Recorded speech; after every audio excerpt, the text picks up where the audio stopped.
While unfamiliar to many Detroiters, Kronk is a name that carries a lot of weight in the boxing world. Curiously though, Kronk is not the name of a boxer, but of a venue and a person. For 5 years, residents in the southwest Detroit neighborhood around Atkinson Park had been pushing for the city council to build a recreation center in their neighborhood. It wasn't until 1921 that Councilman John Kronk won an appropriation for $135,000 to build a community house on the site of the park. In May of 1922, the Atkinson Community House opened with a week of activities. The center included a swimming pool, gymnasium, club rooms, and auditorium, as well as athletic fields outside. This building, the first of its kind in Detroit, should do much for the benefit of the growing generation, said Acting Mayor John C. Lodge at the grand opening. 4 years later in 1926, the Atkinson Community House was renamed for John Kronk, in honor of his service to the city and the community. In 1969, an apprentice linesman with a local electrical company named Emanuel Stewart began training his younger brother in the center's basement boxing gym.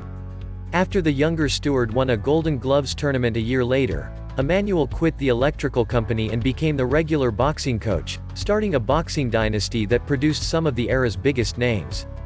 Over the next 3 decades under the guidance of Stewart, the Kronk Gym would produce 50 amateur boxing champions, 30 world champions, and 3 Olympic gold medals.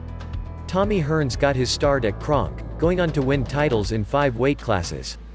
Most important though was what the gym meant to the thousands of neighborhood kids who passed through during its 37 years. For a teenager living in a rundown part of Detroit in the 70s and 80s, the discipline of boxing gave them an alternative to gang life, or worse. By the 1990s, Kronk had stopped producing world champions. The city of Detroit, who owned and ran the rec center, was dealing with significant budget issues, forcing the gym to rely more and more on donations. Stewart drifted away from the gym, focusing on training big names including Lennox Lewis, Oscar de la Hoya, and Evander Holyfield. But trouble with the IRS over back taxes and a desire to return to his roots led him back to Detroit and to the program he'd started years earlier. Despite investment by the city and by private sources, a 2004 survey of rec centers by the City Recreation Department found that the Kronk building, by then the oldest center in the city, was in serious disrepair. Detroit was facing a budget shortfall of nearly $200 million, and in 2005 announced that it would be closing 9 out of 29 of the city's recreation centers, including Kronk. Stewart stepped in with an offer to buy the center rather than see it close, eventually reaching an agreement with the city to pay the operating costs out of his own pocket, estimated to be between $500,000 to $1 million annually.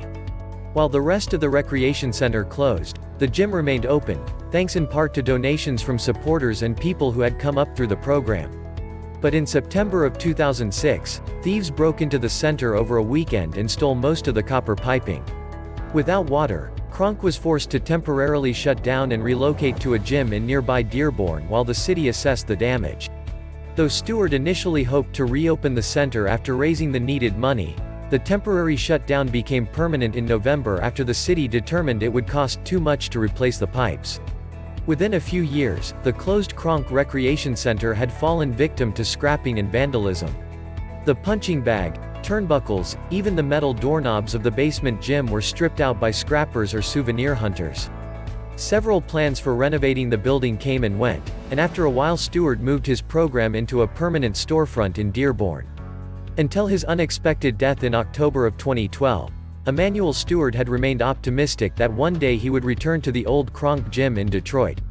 But his passing, along with a massive fire that destroyed much of the old recreation center in October of 2017, has left a gap in southwest Detroit that will be difficult to fill.